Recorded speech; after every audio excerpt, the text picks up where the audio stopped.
Assalamualaikum warahmatullahi wabarakatuh. Salam sejahtera untuk kita semua. Kembali di channel YouTube saya. Hari ini saya akan membahas materi tentang logic dan learning method. Ada beberapa materi pembahasan di materi pertemuan ini. Mulai dari yang pertama nanti saya akan bahas tentang logika dalam bidang artificial intelligence. Selanjutnya sejarah logika. Berikutnya ada pembahasan tentang logika proposisi. Yang terakhir, nanti saya akan bahas tentang learning method, terutama yang ada di bidang machine learning. Pada prinsipnya, learning method yang ada di machine learning, secara garis besar nanti dibagi menjadi supervised learning, selanjutnya ada unsupervised learning. Saya mulai dari materi pertama tentang logika dalam artificial intelligence. Logika dalam bidang artificial intelligence digunakan sebagai suatu cara untuk menyampaikan fakta. Data dan fakta yang ada nanti disampaikan dalam bentuk logika nantinya. Penyajian logika secara formal diperlukan. Kenapa? Karena akan menjadi suatu cara yang sangat disarankan. Tujuannya untuk apa? Untuk menurunkan atau menjabarkan pengetahuan yang baru. Kira-kira ada pengetahuan atau menurunkan pengetahuan yang baru tidak dari statement atau penyajian logika yang ada. Dengan logika formal, kita dapat menyimpulkan bahwa suatu pernyataan baru adalah benar dengan membuktikan bahwa pernyataan itu nanti diturunkan dari pernyataan-pernyataan lain yang sudah diketahui kebenarannya. Oke, tentang logika dalam artificial intelligence, contohnya ada statement yang pertama, contohnya matahari terbit dari timur. Ini kan memang sudah pasti benar. Gitu. Selanjutnya ada statement berikutnya, maka tidak mungkin matahari terbit dari barat. Berarti kan ini juga benar. Oke, ini kalau berbicara tentang logika dalam artificial intelligence. Oke, sejarah logika, ahli logika pertama dikenal dengan Aristoteles. Filosofi dari dan ahli ilmu alam dari Yunani. Aristoteles telah mengembangkan banyak teori yang dikenal dengan silogistik atau yang biasa disebut dengan classical logic. Silogistik pada dasarnya nanti akan bertransaksi dengan penurunan kebenaran atau yang bersifat salah dari argumen seorang filosofi. Silogisme merupakan cara menarik kesimpulan secara deduktif atau nanti bisa menggunakan induktif, yaitu dari premis umum atau yang biasa disebut dengan mayor dan khusus yang disebut dengan minor. Dari beberapa statement yang ada atau yang biasa disebut dengan premis, baik premis umum atau mayor dan premis minor, baru nanti dilakukan proses penarikan kesimpulan. Silogisme juga disebut sebagai penyimpulan tidak langsung. Kenapa? Karena konklusi diambil dari dua permasalahan yang dihubungkan dengan cara tertentu. Oke, tentang sejarah logika, simbolik logik ini dimulai tahun 1646 sampai 1717, tapi dilupakan setelah penemunya meninggal. Kemudian seluruh hal-hal tersebut dicakup kembali tahun 1815 sampai 1864 dan logikanya dikenal dengan istilah Boolean logic. Simbolik logik berinteraksi dengan konsep abstraksi ke dalam simbol-simbol dan interkoneksi simbol-simbol oleh operator-operator tertentu. Oke, kalau dilihat dari logika dalam artificial intelligence, pada prinsipnya nanti di inputannya ada yang namanya premis atau yang biasa disebut dengan fakta. Selanjutnya ada yang namanya proses logika, sehingga setelah diproses dengan menggunakan proses logika akan muncul yang namanya output. Output di sini inferensi atau konklusi. Konklusi yang dihasilkan dari premis atau fakta yang sudah ditetapkan atau sudah diinput sebelumnya contohnya. Kayak logika adalah bentuk representasi pengetahuan yang paling tua. Proses logika di sini merupakan proses membentuk kesimpulan atau menarik suatu inferensi berdasarkan fakta yang telah ada. Jadi dari data dan fakta yang ada nanti akan dilakukan proses penarikan kesimpulan. Input dari proses logika berupa premis atau fakta-fakta yang diakui kebenarannya, sehingga dengan melakukan penalaran pada proses logika dapat dibentuk suatu inferensi atau kesimpulan yang benar juga. Jadi kesimpulan di sini tergantung dari premisnya, atau tergantung dari fakta-fakta yang ada. Kalau premis atau fakta-fakta yang ada benar, kemungkinan besar nanti kesimpulannya pun pasti benar. Begitu pula kebaliknya. Kalau premisnya atau fakta-faktanya salah, kesimpulannya pun pasti nanti salah. Logika dalam artificial intelligence ada dua penalaran yang dapat dilakukan untuk mendapatkan konklusi, yaitu bisa menggunakan penalaran deduktif dan penalaran induktif. Perbedaannya di mana? Penalaran deduktif biasanya dimulai dari prinsip umum untuk mendapatkan konklusi yang atau kesimpulan yang bersifat khusus. Jadi dimulai dari prinsip umum terlebih dahulu atau statement atau premis yang bersifat umum, baru selanjutnya nanti yang akan dicari adalah kesimpulan yang bersifat khusus. Contoh premis mayornya, jika hujan turun, saya tidak akan berangkat kuliah contohnya. Premis minornya ini kan umum nih. Ini premis mayornya umum, selanjutnya premis minornya atau faktanya atau khususnya, hari ini hujan turun. Kesimpulannya apa? Hari ini saya tidak akan berangkat kuliah. Ini konklusi dari dua statement yang ada. Oke, selanjutnya kita masuk ke penalaran induktif. Penalaran induktif dimulai dari fakta-fakta khusus untuk mendapatkan kesimpulan umum. Jadi ada statement atau yang biasa disebut dengan premis yang sifatnya umum, sifatnya khusus. Selanjutnya karena ada beberapa premis yang sifatnya khusus dan nanti bisa dibuat dalam bentuk kesimpulan umum. Ini bisa kita buat contohnya seperti ini. Contoh aljabar adalah pelajaran yang sulit contohnya. Geometri adalah pelajaran yang sulit. Selanjutnya yang ketiga, premis yang ketiga, kalkulus adalah pelajaran yang sulit. Konklusinya, matematika adalah pelajaran yang sulit, di mana aljabar, geometri, kalkulus ini kan merupakan bagian dari subbidang matematika. Oke, selanjutnya ada logika proposisi. Proposisi merupakan suatu pernyataan yang dapat bernilai benar atau sama. Simbol-simbol seperti P dan Q menunjukkan proposisi biasanya kalau kita buat dalam bentuk proposisi. Dua atau lebih proposisi dapat digabungkan dengan menggunakan operator logika. Propositional logic digunakan sebagai cara menyajikan pengetahuan singkat atau sederhana yang diperlukan dalam artificial intelligence. Dengan propositional logic akan dapat dengan mudah menyajikan fakta dunia nyata sebagai proposisi logika yang disebut dengan well-formed formula atau WFF. Oke, ini contoh untuk logika proposisi. Jadi untuk penyajian statement yang ada, sebenarnya kita bisa menyingkat statement yang ada dengan menggunakan simbol-simbol yang ada di logika proposisi itu sendiri. Contohnya ada simbol not, ada simbol and, ada or atau disjungsi, ada konjungsi, ada negasi, selanjutnya jika atau implikasinya, jika dan hanya jika. Selanjutnya ada yang namanya assignment, selanjutnya for all. Ini beberapa simbol yang nantinya bisa kita gunakan. Contoh propositional logic, it's raining contohnya. Berarti kan kesimpulannya raining. Selanjutnya it's sunny, if it's raining then it's not sunny contohnya. Benar gitu. Kalau contohnya sekarang hujan berarti kan nggak cerah kan, gampangnya kayak gitu. Atau nanti bisa kita buat contohnya seperti ini. Oke, bisa kita buat contohnya seperti ini. Ini kan jika raining berarti kan not sunny. Gampangnya kayak gitu. Bisa kita buat contohnya seperti simbol yang tadi. Selanjutnya ada Socrates is a man. Berarti kalau kita simpulkan adalah Socrates man. Selanjutnya Plato is a man. Plato is man bisa ditulis dengan cara yang simple contohnya. Bisa kita tulis contohnya dengan cara simpel seperti ini contohnya.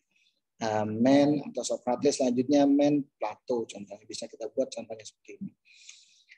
Oke, proposisi P dan Q yang direpresentasikan sebagai ekspresi logika dengan menggunakan logik konektif dalam suatu tabel kebenaran. Bisa nanti kita buat dengan menggunakan operator logika ya, atau yang biasa disebut dengan tabel kebenaran. P di mana di sini ada P dan Q. Selanjutnya kalau untuk yang untuk tabel kebenaran, dan contohnya kalau contohnya P dan Q-nya bernilai benar, nanti akan bernilai benar. Selanjutnya kalau untuk yang kalau P dan Q-nya salah satunya bernilai false, nanti otomatis akan false. Untuk yang N ya, untuk yang N ya kurang lebih seperti apalagi dua-duanya false. Oke, selanjutnya kalau untuk yang not, untuk yang not tinggal kebalikannya. Kalau true ya berarti kebalikannya false gitu untuk yang P. Begitu pula untuk yang ini atau. Untuk yang atau kalau apa namanya? Not, ini ada notnya juga nih. Ada notnya juga, ada or ya, ada or. Or di sini sebentar, kalau not ada not or di sini, ada not or. Selanjutnya ini jika P maka Q contohnya. Selanjutnya jika dan hanya jika, contohnya yang ini. Ini yang nantinya bisa kita gunakan. Berikut tabel kebenarannya. Oke, selanjutnya WFF. Berdasarkan tabel kebenaran di atas, kita dapat membentuk WFF berdasarkan pada aturan. Jika P adalah sebuah WFF, maka not P juga satu WFF. Jika P dan Q adalah dua WFF, maka berikut ini juga adalah WFF. Nanti kita bisa buat seperti yang ada di depan ini simbolnya. Contoh pembentukan WFF jika diberikan dua pernyataan bernilai benar. Hari ini hujan, untuk P, Q jalanan basah, maka WFF yang dapat dibentuk antara lain hari ini tidak hujan atau jalanan basah. Hujan, hari hujan dan jalanan basah. Jika hujan maka jalanan basah. Jika tidak hujan maka jalanan basah. Jalanan basah jika dan hanya jika hujan. Dari pernyataan berikut ini dan pernyataan berikut ini yang salah. Jika hujan maka jalanan tidak basah. Ini yang salah. Hujan dan jalanan tidak basah. Ini salah. Kalau kita buat dalam bentuk WFF. Selanjutnya kita masuk ke materi berikutnya tentang learning method. Learning machine adalah suatu aplikasi dalam artificial intelligence yang memiliki kemampuan untuk beradaptasi dengan dunia luar dan dapat memanfaatkan informasi dari dunia luar untuk menambah pengetahuan dan meningkatkan pengetahuan kemampuannya. Kata mesin digunakan untuk membedakan dengan manusia atau makhluk hidup yang secara alami memiliki kemampuan belajar. Beda halnya dengan mesin. Salah satu cabang dari artificial intelligence adalah machine learning atau pembelajaran mesin. Di mana machine learning itu sendiri merupakan salah satu subbidang yang ada di artificial intelligence. Ini beberapa subbidang yang ada di artificial intelligence, ada machine learning, ada natural language, ada expert system, vision, speech recognition, planning, dan robotic. Machine learning nanti dibagi lagi menjadi deep learning, ada supervised learning, ada unsupervised learning. Natural language dibagi menjadi content extraction, ada classification, machine translation, question answering, text generation, dan yang lain-lainnya. Oke, tentang learning method, teknologi machine learning adalah mesin yang dikembangkan untuk bisa belajar dengan sendirinya, tanpa arahan dari penggunanya. Pembelajaran mesin dikembangkan berdasarkan disiplin ilmu lain seperti statistika, matematika, dan data mining, sehingga mesin dapat belajar dengan menganalisa dan tanpa perlu diprogram ulang untuk diperintah contohnya. Dalam mempelajari algoritma machine learning, ada beberapa learning method yang wajib dipahami, yaitu ada supervised learning, ada unsupervised learning, ada reinforcement learning. Oke, saya bahas mulai dari yang supervised learning. Adalah algoritma machine learning yang paling populer, di mana data yang digunakan dalam pembelajaran adalah data yang berlabel. Jadi kelasnya sudah ada. Supervised learning digunakan untuk memprediksi yang akan terjadi di masa yang akan datang, menggunakan data lampau yang tersedia. Beberapa algoritma yang masuk dalam kategori supervised learning, contohnya logistic regression, decision tree, random forest, KNN, dan net bias contohnya. Ini contohnya dataset yang masuk dalam kategori supervised learning. Contohnya di sini ada kelasnya atau label, ada target. Selanjutnya ada atribut atau feature dan record-recordnya contohnya. Ini contohnya pengetahuan berupa rumus untuk harga saham, berarti arahnya ke prediksi atau forecasting. Ini kalau kita menggunakan algoritma jaringan saraf tiruan atau algoritma neural network. Ada lagi contohnya forecasting cuaca, contohnya nanti akan tampil seperti ini. Ada lagi pengetahuan berupa pohon keputusan, nanti yang akan tampil adalah seperti decision tree atau pohon keputusan. Keputusannya contohnya seperti telat dan terlambat, contohnya untuk prediksi mahasiswa. Ada lagi rekomendasi main golf, apakah mau main atau tidak contohnya. ada rekomendasi kontak lens, dan yang lain-lainnya. Ada klasifikasi sentimen analisis. Ini contoh untuk yang supervised learning. Selanjutnya, unsupervised learning merupakan kebalikan dari supervised learning, di mana data yang digunakan dalam pembelajaran adalah data yang tidak berlabel. Selanjutnya, algoritma ini biasanya mengidentifikasi data berdasarkan fitur tertentu seperti kepadatan dan strukturnya biasanya. Unsupervised learning dapat menemukan pola yang tersembunyi pada suatu data. Beberapa algoritma yang dikategorikan unsupervised learning, contohnya seperti Kamin dan hierarchical clustering. Contoh ini clustering, contohnya nggak ada kelasnya ya. Contohnya yang terbentuk contohnya cluster. Contohnya seperti ini. Ada cluster 1, cluster 0, cluster 1, dan cluster 2. Jadi data-datanya nanti akan berkelompok seperti ini. Ada clustering jenis pelanggan, contohnya ada clustering sentimen warga, contohnya, dan yang lain-lainnya. Ini yang masuknya ke clustering. Selanjutnya yang ketiga ada reinforcement learning. Adalah algoritma yang mempelajari data dengan sendirinya berdasarkan pada lingkungan yang mempengaruhinya untuk mencapai suatu tujuan tertentu. Algoritma ini dapat digunakan dalam proses pengambilan keputusan spesifik. Selain itu juga dapat digunakan untuk memecahkan masalah dalam bisnis. Oke, tentang learning method, contohnya implementasinya, contohnya kalau di mesin learning, contohnya ada aplikasi Deep Blue, merupakan mesin learning yang dikembangkan agar bisa belajar dan bermain catur. Deep Blue juga telah diuji coba dengan bermain catur melawan juara catur profesional, dan Deep Blue berhasil memenangkan pertandingan catur tersebut. Jadi salah satu implementasi dari learning method, ada aplikasi namanya Deep Blue yang dikembangkan oleh beberapa peneliti, yaitu dia bisa melawan juara catur profesional, bahkan juara catur profesionalnya kalah gitu. Contoh lain ada AlphaGo, merupakan mesin learning yang dikembangkan oleh Google. Saat awal dikembangkan, AlphaGo akan dilatih dengan memberikan 100.000 data pertandingan Go untuk pertandingan yang fungsinya adalah untuk dia pelajari contohnya. Ini hampir sama sih sebenarnya, buat permainan juga. Selanjutnya ada rote learning. Metode learning menggunakan hasil penelusuran atau hasil perhitungan sebelumnya yang tersimpan dalam sys memori komputer untuk menentukan strategi langkah berikutnya. Metode ini memiliki kemampuan untuk yang pertama mengorganisir penyimpanan informasi, adalah lebih cepat mengambil nilai yang sudah tersimpan daripada menghitung ulang. Jadi kasarnya ada data yang memang sudah disajikan, yang sudah yang kita miliki, contohnya sebelum nanti kita berikan data yang baru. Jadi ada data yang, atau contohnya mesin sudah diberikan pembelajaran dengan menggunakan data yang sudah ada. Baru selanjutnya nanti akan kita berikan contohnya kasus yang baru, kira-kira nanti masuknya kemana. Selanjutnya generalisasi. Hal ini akan mencegah terlalu besar informasi atau nilai yang tersimpan.